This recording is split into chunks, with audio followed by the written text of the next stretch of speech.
Welcome to the second edition of Sales Tips with Pro Sales Guy. I'm Dave Warawa. It's too expensive. How many times have you heard that client objection? The best way to deal with it? Coming up.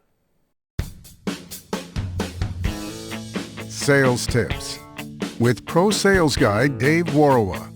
Like, share, and subscribe. It's too expensive. If you got paid every time you heard that objection, you'd have a great side income. I can virtually buy the same product from whomever for way less. That's essentially the message you hear.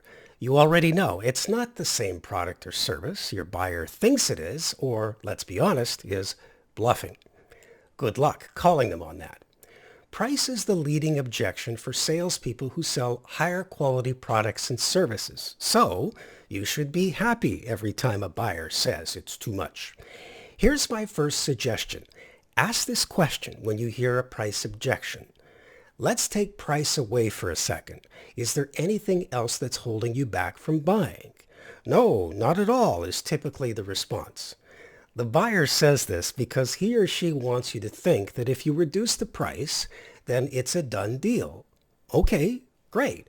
Now you've isolated the only roadblock to making a sale.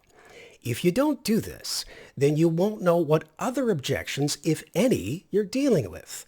Why not put all the cards on the table to see if your customer is sincere about buying versus shopping? Okay, so experienced salespeople know the best way to fight a price objection is to convince the buyer of the value they receive. It kind of goes like this. Well, you see, Mr. Buyer, this is where our product is different. We offer the following benefits, blah, blah, blah, blah. Our research indicates that yada, yada, yada, and so on. This is the traditional way of fighting a price objection. And if you're really convincing, it might work. Here's the problem I have with this technique. You are beating your chest like a sales ape and sounding like every other salesperson.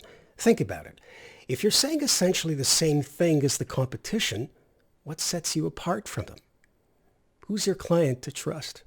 So if you don't want to sound like every other salesperson, let me ask you a question.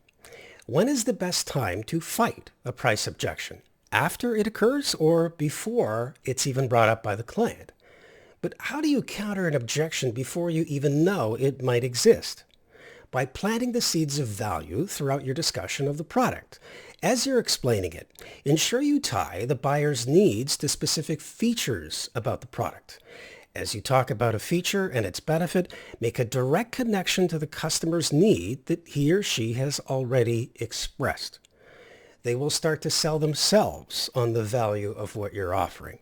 As you're doing this, drop in some references to other key benefits like the quality of the product, its demand or scarcity, its high customer satisfaction rate or low return rate.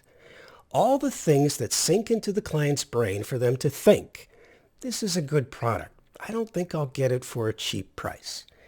Ask the client questions throughout the process. Does that make sense to you or do you see where I'm coming from?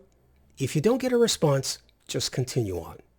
You are now potentially negating a price objection before the buyer even voices it. And if they do, it's probably much easier to counter because they know what you're going to say.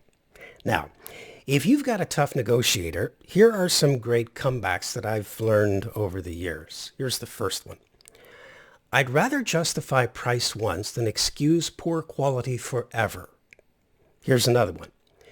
People tend to feel they paid too much when the product is low quality. And the last, no one complains about the price after they use the product.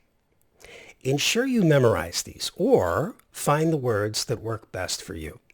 Oh, and by the way, if your client is still pushing the point that they can get a much lower price on a quality product, simply smile and suggest that they should buy as many as they can. This is a nice way of calling their bluff. You'd be surprised how many times buyers still want to have the conversation with you. Have fun with this. After all, I'd rather be questioned on price than quality of my product. I'd hate to be that salesperson. I hope that helps you fight price objections. My next video will be on the 10 biggest mistakes salespeople make. We'll see you then. If you like today's sales tip, give it a thumbs up, share it with your network, and subscribe to make sure you don't miss the next one.